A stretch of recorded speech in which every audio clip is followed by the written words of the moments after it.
Scrap Mechanic is a fun game, but it's certainly not due to its physics. This might be one of the most glitchy games I've ever played, and frequently I have to spend time working around its bugs. Today though, my goal is to use its glitches to my advantage and attempt to make a helicopter. I was pretty sure this wasn't gonna fly in any traditional sense, but I was curious what weird stuff I could find. Now, starting out here, I just deleted some of this wood that I left behind, and after that, I put down the lift, and I started by putting down this pillar of concrete. Now, on that, you see I'm putting down some suspension, and that's gonna be the main idea of this video. The thing is, I've found suspension to be very glitchy in the past, but now that I put it all on this bar like this, it just didn't really seem to want to do anything interesting. So next up here, you see it turned up its strength to the absolute max, and trying to hit this around, it still didn't seem to be that glitchy. It bounced off the ground a little bit there, but it wasn't really doing anything too out of the ordinary. Now I also tried putting some wheels on this to see if this long chain would do anything, but it still seemed to be acting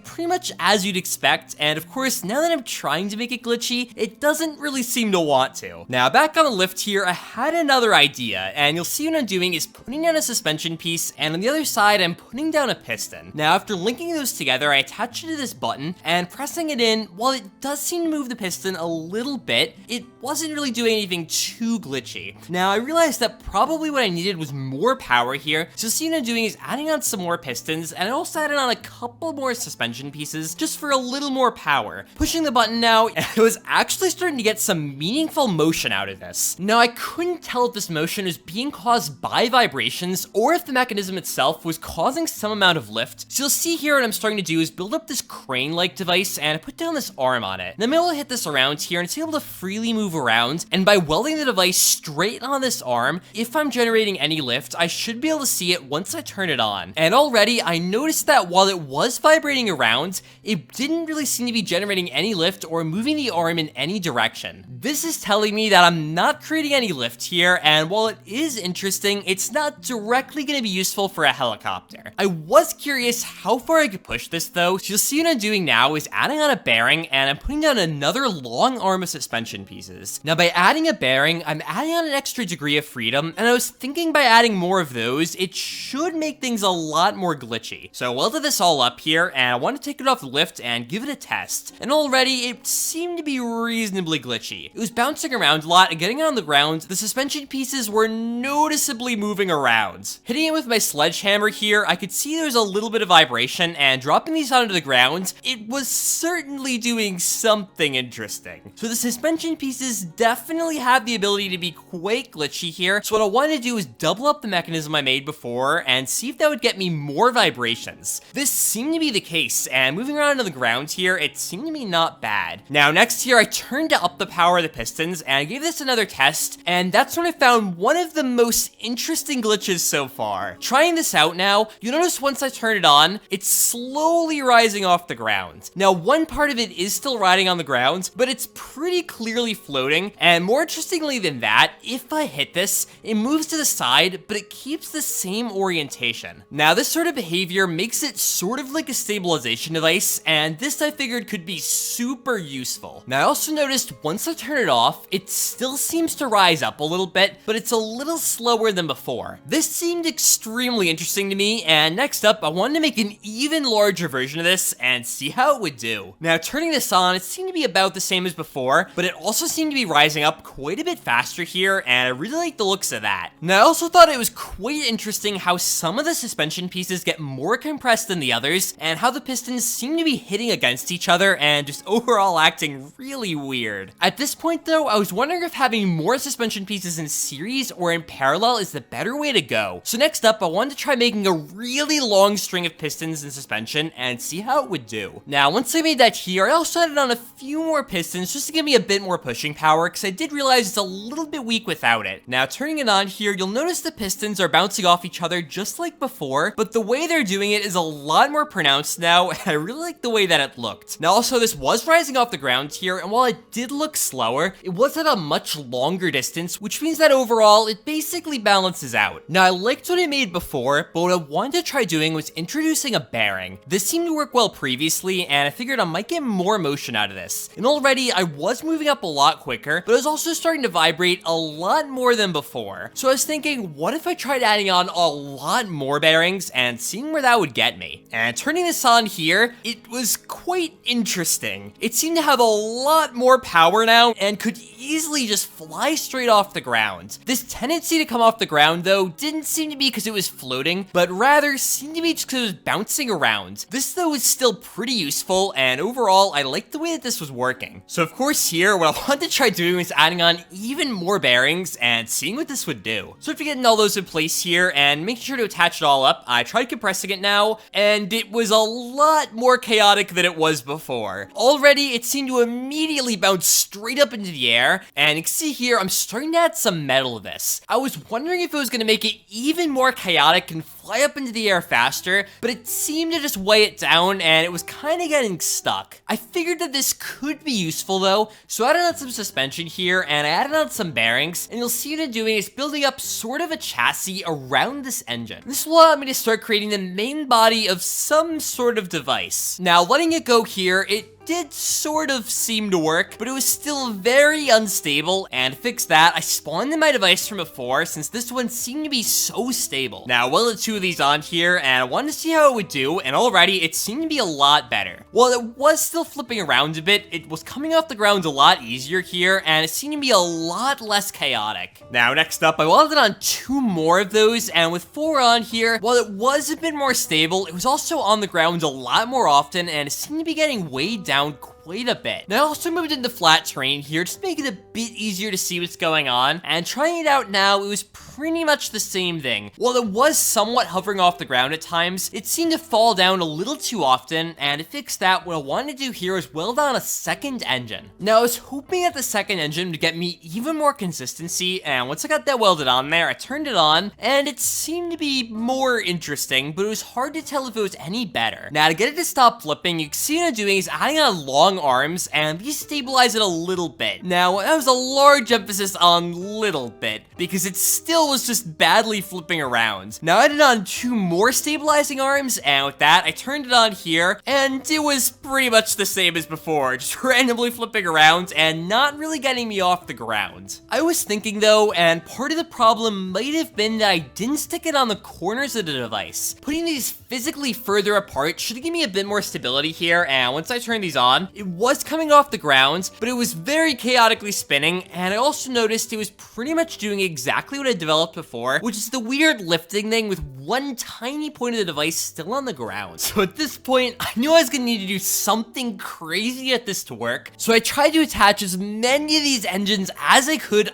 onto the device. After I got a bunch of these on here though, it got so badly laggy that it was really hard to play, and it wasn't really doing any better than before. In fact, the engine seemed to bind up after a while and just stop working altogether. So while jumping off the ground didn't seem to be the most consistent way to get up, I did have an idea, and for that, I went back to my stabilizing device from before. And you'll notice here I can attach a long arm onto it, and it's still able to lift up. That means that it has a pretty good amount of lifting power here, and once I saw that, I tuned it up quite a bit, and I wanted to add on a little platform on the end and see how it would do. And already, it was lifting up with a reasonable amount of strength, and you'll notice once I attach it on this pole, it's able to fling up into the air and keep itself stable there. Now, it was struggling a little bit with that amount of weight, so my idea was to add on 3 more of these engines to get even more power. And after getting those on there and turning all of these on, it was able to start lifting up here, and I thought that I might be able to make something work with this. The main issue with this design, though, is that it's really large, and there's a lot of extra blocks on here that weigh it down. To fix that, what I wanted to do was redesign this, but make it a lot slimmer and cut off anything I didn't need. Once I got something that seemed to be pretty much the same as before, I attached 4 of them together, and I tried welding on 8 of them, but this seemed to make my game quite a bit more laggy here, and it wasn't really doable. So with 4 copies of this engine seemingly making my weight limit here, next up I wanted to try adding on the rotor. Now this serves no purpose anything like the real one on a helicopter, and instead the whole point of this is to spin around the engines. Now by attaching this to a bearing here, you see as I hit the button it starts to turn, and this should allow me to start spinning the entire device around. It was a bit too slow to get anywhere though, so next up here, you can see I welded on a lot more bearings, and this lets me add their speeds together. While it was on, it didn't seem to get me anywhere, but once I released or pressed the switch, I could notice the entire body was starting to turn to one side or the other. Now this showed me that the torque was having some effect, and next up here, I made the rotor even larger. This already was starting to flip me around, and that should be what I need to turn anywhere I want. So with the main controls of the helicopter mostly working here, next up, I wanted to start working on the body. Now for this, you'll notice I'm using cardboard blocks, and it's because it's the lightest thing that I can paint and make it look somewhat uniform. Now I started out by building on a tail here, and already I could tell the weight was going to be a problem, and I could already tell this was not exactly going great. Now I built up the tail here, and also noticed I built up the nose, and once I did that, it was time to connect them together. Now at least with the basic structure outlines here, it seemed to be holding together and not doing too bad of a job of keeping it stabilized. So I decided next here to add on some more cardboard, and this will be for the walls. This was going to be one of the heaviest parts, and I was pretty concerned about the amount of blocks I was adding on here. But after patching those up, I also patched up the ceilings here, and with that, I wanted to see how it would do. Now it seemed to fall down quite quickly here, and leaving on the main switch wasn't making it go up into the air anymore.